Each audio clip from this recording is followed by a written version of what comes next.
Soy Phoebe King, tengo 30 años y uso muletas desde que un accidente automovilístico me dejó con una lesión en la columna. Ese día, durante la carne asada por el cumpleaños de mi papá en el patio trasero de nuestra casa en Denver, mi mundo se vino abajo. Mi hermana me arrebató una de las muletas a mitad del paso y gritó: «Deja de fingir. Phoebe, solo te estás aprovechando de las ayudas». Caí de golpe sobre el pasto. Sentí la cara arder de vergüenza mientras algunos familiares estallaban en carcajadas. Unos primos sacaron sus teléfonos y comenzaron a grabar mi caída como si fuera un acto de circo. Sus miradas burlonas dolieron más que el golpe contra el suelo.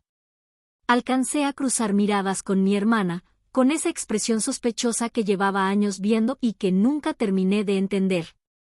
Mi mejor amiga, que ha estado conmigo en cada sesión de terapia, se quedó paralizada, con la mano cubriéndole la boca. Quise gritar, explicar mi condición, pero las burlas ahogaron mis pensamientos. La traición me golpeó con fuerza, no solo por parte de mi hermana, sino de todos los que rieron. Ya había enfrentado dudas antes, pero nunca así. Nunca frente a mi familia, nunca tan públicamente. Lo que más dolía era saber que alguien estaba mirando, alguien que conocía la verdad. Y pronto, 6 palabras cambiarían esta pesadilla por completo, dejando a todos sin habla. ¿Alguna vez te ha traicionado tu propia familia? ¿Has sentido que su juicio duele más que cualquier palabra? Déjame un comentario y comparte tu historia. Me encantaría saber cómo enfrentaste esos momentos. Quédate, porque lo que pasó después lo cambió todo. El patio estaba lleno de risas y del humo de las parrillas. Los niños corrían entre las mesas de picnic, sus gritos mezclándose con el chisporroteo de las hamburguesas. Mi hermana estaba en el centro del jardín, y su voz cortó el ambiente como un cuchillo. «Phoebe está fingiendo su discapacidad para vivir del dinero de mamá y papá», declaró, señalándome. «Yo soy la que se queda cuidándolos mientras ella se hace la víctima». Sus palabras me golpearon como una bofetada. Las cabezas se giraron, los familiares murmuraban. Mi tía levantó el teléfono y grabó cada segundo, apenas ocultando una sonrisa burlona. Mi prima Joanna, siempre lista para seguirle el juego a mi hermana, soltó una risa aguda que la animó aún más. Otro primo, Andrew, intervino.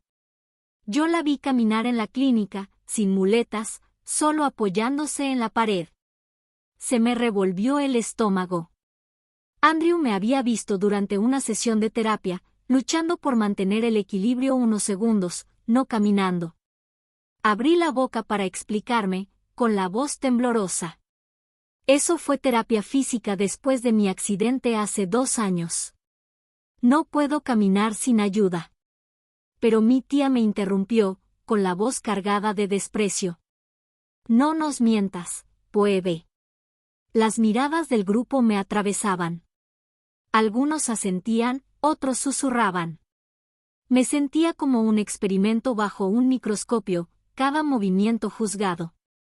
Mi mamá estaba cerca de la mesa de bebidas, con la mirada clavada en el suelo, como si evitarme fuera a proteger la reputación de la familia. Mi papá, volteando hamburguesas en la parrilla, ni siquiera levantó la vista, ocupado sirviendo cerveza a un vecino. Su silencio dolió más que las acusaciones. Mi mejor amiga, a mi lado, me apretó la mano, su celular discretamente inclinado para grabar la escena. Intenté controlar mi respiración, pero el peso de su desconfianza me aislaba entre rostros conocidos. Mi hermana caminaba de un lado a otro, cada vez más fuerte, contando cómo mis gastos médicos habían vaciado los ahorros de nuestros padres. «Lleva años exprimiendo esto», escupió, gesticulando. Joanna aplaudió como si fuera un espectáculo, mientras la cámara de mi tía seguía apuntándome. Andrew insistía en que me había visto, perfectamente bien, en la clínica. Me apoyé con fuerza en mi muleta, los nudillos blancos. «El accidente me destrozó la columna», dije más fuerte. La terapia es la única razón por la que puedo mantenerme de pie. Pero nadie escuchó. Las risas, los murmullos y el desprecio lo ahogaron todo. Mi hermana afirmó que yo había planeado todo desde el accidente, que elegí las muletas para manipular a nuestros padres. Me pintó como una estafadora, no como una hija luchando por recuperar su vida. Busqué una cara aliada entre la multitud. No la encontré. Mamá evitó mi mirada. Papá siguió de espaldas. Vamos a arreglar esto, susurró mi amiga, firme. Entonces, la voz de mi hermana alcanzó su punto más alto, exigiendo que admitiera que estaba fingiendo. Justo cuando iba a responder, una figura avanzó desde el borde del grupo.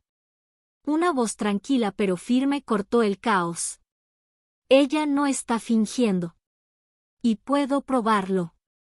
El doctor Steven Brooks, amigo de mi papá desde hace años y mi fisioterapeuta, dio un paso al frente. El silencio cayó de inmediato. Puso una mano sobre el hombro de mi hermana. Grabo las sesiones de mis pacientes para seguir su progreso, explicó. Esto es del martes.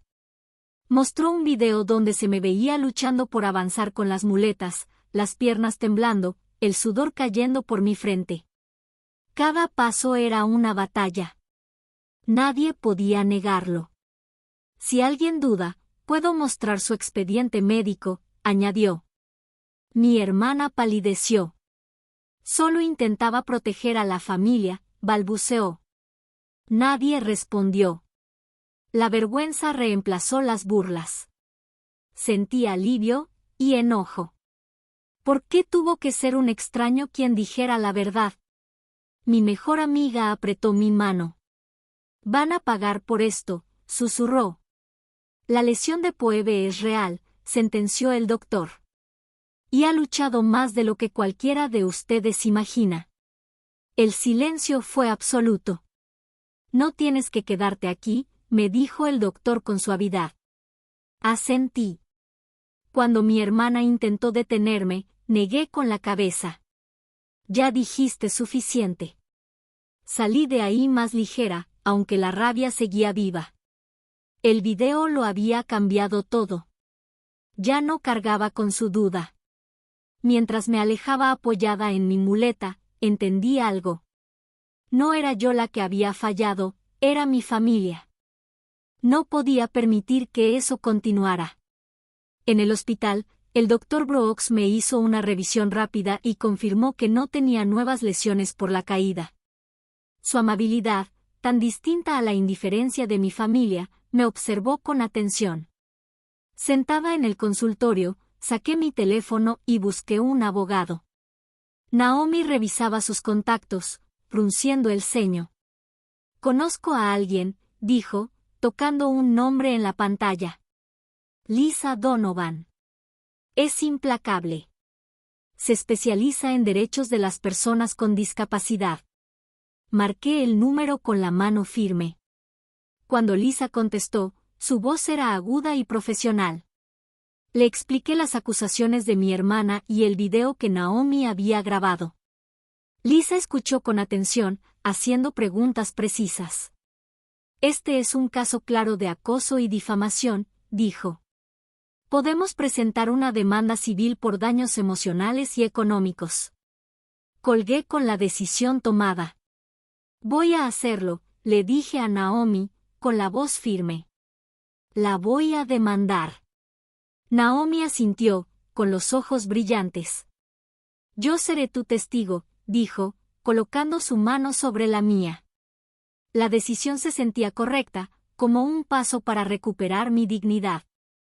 Las acciones de mi hermana no habían sido solo un arranque de ira, eran un patrón, permitido por la negativa de mi familia a verme de verdad. La necesidad de mi mamá de mantener la paz había dejado que años de duda se pudrieran en silencio, una aprobación tácita de las sospechas de mi hermana. La actitud despreocupada de mi papá, más atento a los invitados que a mí, era otro tipo de rechazo.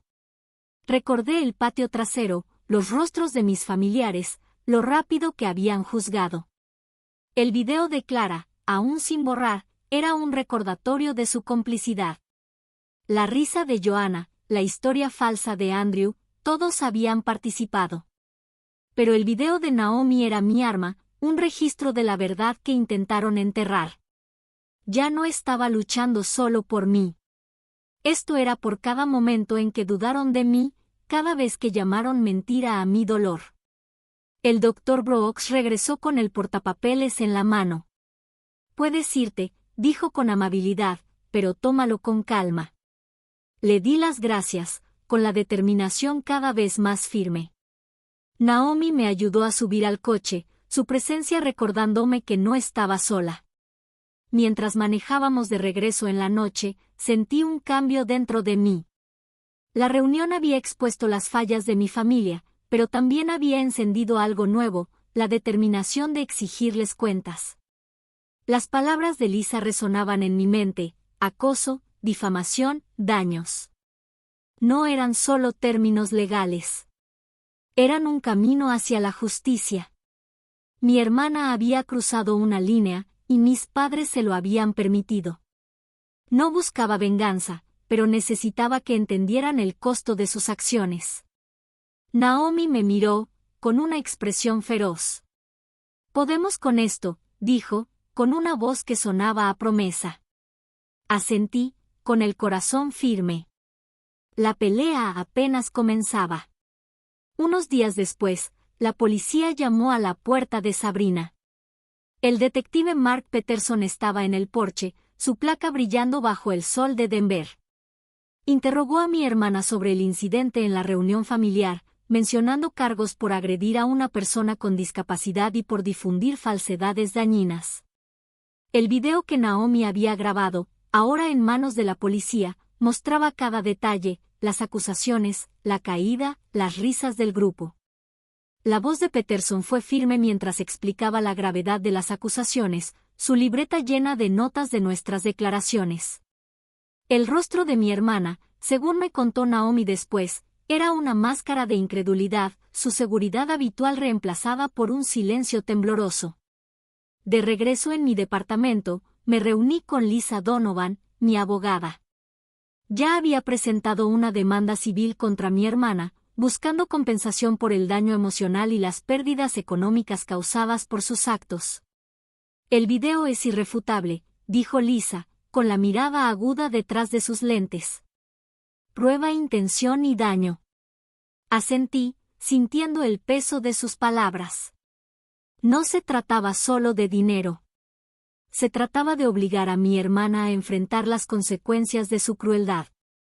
Lisa me explicó los siguientes pasos: la investigación, las declaraciones, una posible fecha de juicio. El proceso parecía abrumador, pero estaba lista para seguir hasta el final. Esa noche, mi teléfono vibró con una llamada de mamá. Su voz sonaba tensa, casi suplicante. «No demandes a tu hermana, Phoebe», dijo. «Tengo miedo de que esto destruya a la familia». Sus palabras dolieron, recordándome todas las veces que había guardado silencio, dejando crecer las dudas de mi hermana para evitar conflictos. Respiré hondo, con la voz firme. «Mamá, durante años elegiste la paz por encima de mí. Ya no puedo fingir que eso está bien». Guardó silencio, y colgó. Su ausencia pesó más que cualquier discusión. Naomi vino más tarde, con café y su apoyo inquebrantable. Entre tazas humeantes, compartió su propia historia, cuando su familia la juzgó por elegir su carrera en lugar de la tradición, llamándola egoísta. «Duele», dijo, con la mirada firme, «pero aprendes a mantenerte de pie. Eso es lo que estás haciendo ahora». Sus palabras me fortalecieron. La fortaleza no era ignorar el dolor, sino enfrentarlo de frente. Le agradecí, con la determinación creciendo dentro de mí. Ella ya había aceptado testificar, su video era la piedra angular de nuestro caso. Mi teléfono vibró con mensajes de mi tía Clara y de mi primo Andrew, preguntando cómo estaba. Sus textos eran educados, cuidadosos, pero carecían de verdadera responsabilidad. Los dejé sin responder, sin ganas de aceptar gestos a medias. En lugar de eso, me entregué a la terapia física, empujándome en cada ejercicio con una concentración que no había sentido antes.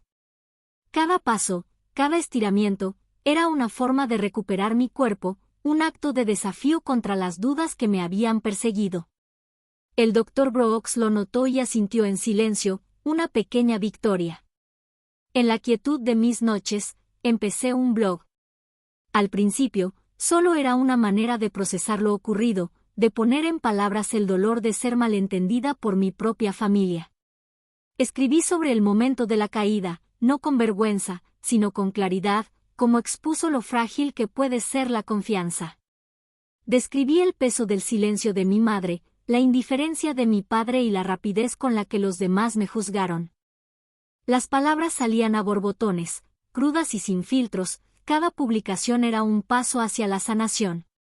No esperaba que nadie lo leyera, pero escribir se sentía como soltar una carga que había llevado demasiado tiempo. El blog se convirtió en mi refugio, un espacio donde podía ser honesta sin miedo. Escribí sobre la demanda, no con detalles legales, sino como una decisión de defenderme. Compartí el agotamiento de la terapia, las pequeñas victorias del progreso y el dolor de ver cómo los lazos familiares se deshilachaban.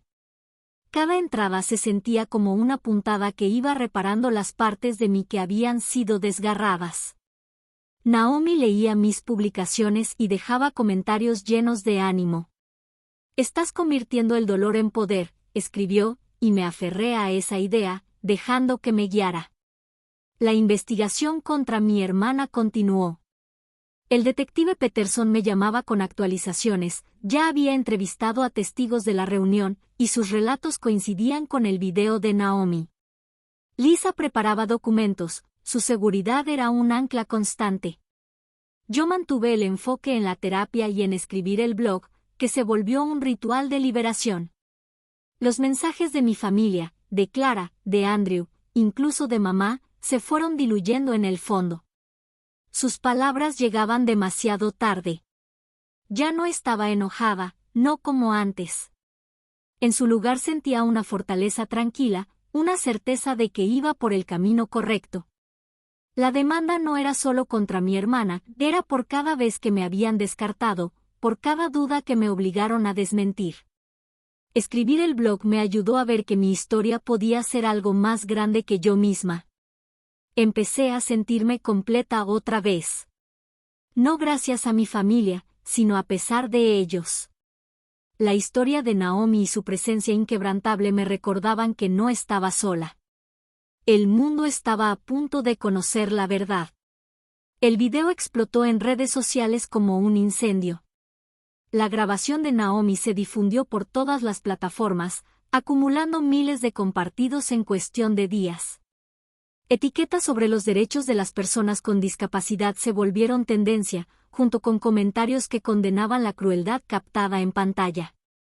La vida de mi hermana fue la que se desmoronó más rápido. Su banco, alegando daño a su reputación, rescindió su contrato laboral, negándose a asociarse con alguien que ahora era tristemente famosa por sus actos. Amigos que antes llenaban su agenda social se alejaron, los mensajes y llamadas se fueron apagando. La reacción en línea fue implacable, pintándola como un símbolo de ignorancia. Mi tía Clara también enfrentó consecuencias. Los comentarios se centraron en su risa en el video, señalando su complicidad como algo despiadado. Sus redes sociales, antes llenas de fotos familiares, se volvieron privadas, pero las críticas la siguieron, filtrándose incluso en su círculo comunitario. Mi prima Joana, que había alentado a mi hermana, me envió una carta con letra temblorosa. Me equivoqué al sumarme, escribió, admitiendo que se dejó llevar por el momento. Espero que puedas perdonarme. Sus palabras eran sinceras, pero no estaba lista para responder. La herida seguía abierta, y la confianza, una vez rota, no se reconstruye fácilmente. Rechacé a todos los reporteros que llamaron, sus mensajes de voz se acumulaban con solicitudes de entrevistas. El reflector no era lo que quería. En su lugar, volqué mi energía en el blog, escribiendo sobre vivir con una discapacidad en un mundo rápido para juzgar. Hablé de las pequeñas victorias, dominar un nuevo ejercicio de terapia, moverme en espacios que no están hechos para muletas, y de las batallas más grandes, como enfrentar a una familia que dudó de mi verdad. El blog ya no era solo para mí. Se había convertido en una voz para otros que también habían sido desestimados.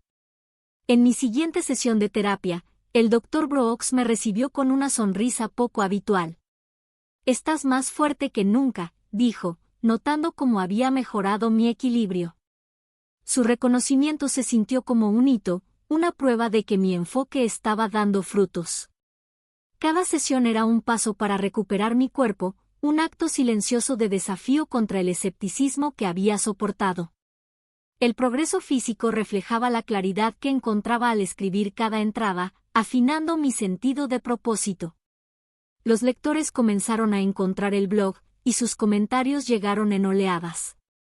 Una mujer con dolor crónico me agradeció por describir el agotamiento de tener que probar constantemente su condición. Un hombre en silla de ruedas compartió cómo su propia familia había cuestionado sus necesidades. Sus palabras me tocaron profundamente, recordándome que no estaba sola.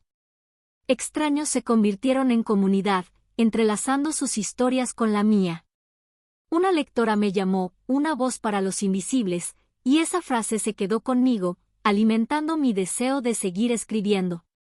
El alcance del blog creció, cada publicación compartida por quienes se veían reflejados en mis palabras. La atención era abrumadora, pero no borró la distancia entre mi familia y yo. La llamada de mamá aún resonaba, su súplica por proteger a mi hermana, un recordatorio de sus prioridades.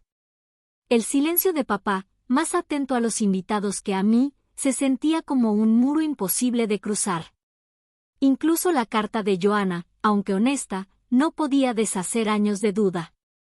No los odiaba, pero tampoco estaba lista para reconstruir lo que habían roto. Mi propósito ahora estaba en otro lugar, en los lectores que encontraban fuerza en mi historia, en las sesiones de terapia que me empujaban hacia adelante. Y Naomi, siempre mi ancla, me mantenía con los pies en la tierra. Ella venía a verme seguido, traía comida para llevar y anécdotas para levantarme el ánimo. «Estás construyendo algo real», me dijo una noche, mientras leía los comentarios de mi blog. Su fe en mí era inquebrantable, un contraste doloroso con la de mi familia, que había flaqueado. Ella misma había enfrentado sus propias batallas, me recordaba, y había salido más fuerte. Sus palabras eran una guía constante que me impulsaba a seguir adelante. La demanda siguió avanzando. Lisa Donovan me mantenía al tanto con correos claros y concisos. La investigación del detective Mark Peterson ya había reunido pruebas suficientes para respaldar los cargos, y el caso civil cobraba fuerza. Pero la lucha legal se sentía secundaria frente al blog, que se había convertido en mi verdadero campo de batalla. Escribir ya no era solo sanación, era poder. Una forma de reconstruir la narrativa que mi hermana había intentado controlar. Cada publicación era una declaración, mi voz importaba y mi discapacidad no era una mentira. La tormenta en línea no daba señales de detenerse. El nombre de Sabrina se volvió una advertencia pública, un ejemplo de lo que pasa cuando juzgas lo que no entiendes. La reputación de Clara también se vio afectada, su risa quedó marcada como algo imposible de borrar. La carta de Joanna seguía sin respuesta sobre mi escritorio, una decisión que enfrentaría más adelante. Por ahora, escribía, me movía, crecía. El blog me dio un propósito que no esperaba, transformar el dolor en conexión. Ya no estaba definida por las dudas de mi familia. Meses después, vi a Sabrina en la clínica de terapia. El zumbido familiar de las máquinas llenaba el aire mientras ajustaba mis muletas, preparándome para mi sesión. Mi hermana estaba cerca del mostrador de recepción, con un gafete de voluntaria y el cabello bien recogido. Nuestras miradas se cruzaron y, por un instante, el espacio pareció encogerse. Se acercó despacio, dudando. «Estoy tratando de entender por lo que pasas», dijo, señalando la clínica. El dolor, el esfuerzo. Sus palabras quedaron suspendidas entre nosotras, sinceras pero pesadas, como si esperara que cerraran el abismo que ella misma había creado. Me observé a mí misma, mi agarre firme sobre la muleta. Eso está bien, respondí con calma. Pero esto no se trata de ti. Sin esperar respuesta, giré hacia la sala de terapia. Mi atención ya estaba puesta en los ejercicios que venían. No miré atrás, el peso de su presencia se fue disipando con cada paso. Naomi, que había ido conmigo, me alcanzó con los ojos brillantes de aprobación. Lo manejaste perfecto, dijo, con una voz cálida. Su apoyo era una fuerza silenciosa, un recordatorio de que no necesitaba la validación de mi hermana para seguir adelante. En la sala de terapia, completé mi rutina. Cada movimiento era una prueba de mi resiliencia. El blog se había convertido en un salvavidas, conectándome con personas que entendían mi camino. Correos de lectores, personas con discapacidades, enfermedades crónicas, luchas invisibles, llegaban a diario. Una joven escribió sobre ocultar su condición para evitar juicios. Un veterano compartió que mis publicaciones le dieron el valor para alzar la voz. Sus historias se entretejían con la mía, formando una red de fuerza compartida. Ya no estaba sola. No como antes, rodeada de familia pero invisible.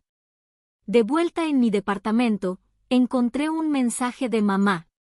¿Cómo estás de salud, cariño? Lo leí varias veces. Era un eco débil de conexión. Ya no me pedía que retirara la demanda, pero el recuerdo de su silencio durante años de duda seguía presente. Dejé el mensaje sin responder. Mantener distancia no era enojo, era claridad. Una forma de proteger la vida que estaba construyendo. La ausencia de mi familia ya no me definía. Mis lectores, mi escritura y mi progreso sí. El Dr. Brooks notó el cambio durante nuestras sesiones. Te mueves con mucha más seguridad, dijo una tarde, mientras me veía enfrentar un nuevo ejercicio de equilibrio. No hablaba solo de mi cuerpo. Sus palabras reflejaban la certeza que había encontrado en mi voz. El blog me había dado eso, un espacio donde mi verdad no necesitaba defensa. Escribí sobre la clínica sin mencionar a mi hermana, enfocándome en el esfuerzo diario de la recuperación y en los pequeños triunfos de cada jornada. Los lectores respondieron con un coro de apoyo que me impulsaba a seguir. Naomi solía acompañarme a la clínica. Después de una sesión, tomando café, sonrió mientras leía mi publicación más reciente. Eres imparable, dijo, orgullosa. Había estado conmigo en cada paso, desde la reunión familiar hasta la demanda, sin dudar jamás. Su fe reflejaba el apoyo que encontraba en línea, una comunidad que me veía tal como era, no como mi familia había asumido. La demanda, aún en curso, se sentía como ruido de fondo. Lisa Donovan enviaba actualizaciones sobre declaraciones y pruebas, pero mi enfoque seguía en escribir y en la terapia. El blog crecía de manera constante, llegando mucho más lejos de lo que había imaginado. Una lectora de Chicago me invitó a un grupo de defensa de derechos de personas con discapacidad. Otra me envió una carta escrita a mano, agradeciéndome por hacerla sentirse vista.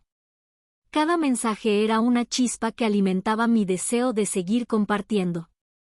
No necesitaba la comprensión de mi hermana ni los mensajes cautelosos de mamá para sentirme completa.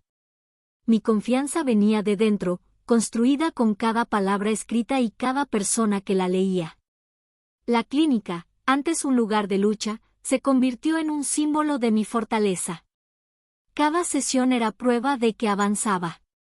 Que Sabrina fuera voluntaria allí no cambiaba eso. Su intento de acercarse se sentía como demasiado poco, demasiado tarde, un gesto que no podía borrar el pasado. No le deseaba mal, pero tampoco le debía mi tiempo. El mensaje de mamá seguía sin respuesta, un recordatorio de que algunos puentes permanecen rotos, no por rencor, sino por necesidad. Mi vida estaba llena: terapia, escritura, lectores, Naomi. Yo era suficiente, no por mi familia, sino por el camino que había trazado. El mundo se había abierto frente a mí, y estaba lista para lo que viniera.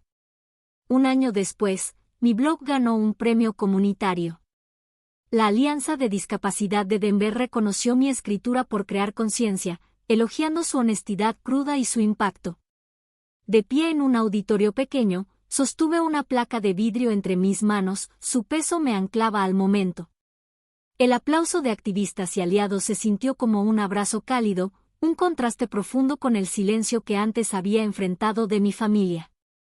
Mi camino, marcado por dudas y desestimaciones, me había llevado ahí, a un reconocimiento que no era solo mío, sino de cada lector que encontró fuerza en mis palabras. De regreso en mi departamento, sonó el teléfono. Era mamá. Su voz era cautelosa, pero sincera. Quiero hacer las cosas bien, no poner excusas, dijo con cuidado. Ven a una reunión familiar, por favor. Te extrañamos. Me detuve. La invitación despertó recuerdos de encuentros llenos de juicios. Joanna se había disculpado, su carta se había sumado a los mensajes de algunos primos, con arrepentimiento genuino. Pero el resto, mi hermana, mi tía Clara, la mayoría de la familia, seguía en silencio, una ausencia más ruidosa que cualquier gesto. Necesito paz, no reuniones llenas de juicios, respondí con voz firme. Mamá no discutió. Suspiró con pesadez antes de colgar. Volví a mi laptop, el blog abierto en la pantalla. Escribir se había convertido en mi refugio, un espacio para defender los derechos de las personas con discapacidad y contar verdades que muchos ignoran. Publiqué sobre el premio, no para presumir, sino para celebrar a la comunidad que me había levantado, lectores, activistas, extraños que se habían vuelto aliados. Los comentarios llegaron de inmediato, cada uno recordándome que mi voz importaba. Una adolescente con parálisis cerebral escribió que mis textos la ayudaron a enfrentar a sus compañeros en la escuela. Un hombre mayor compartió que mis palabras lo impulsaron a exigir mejor accesibilidad.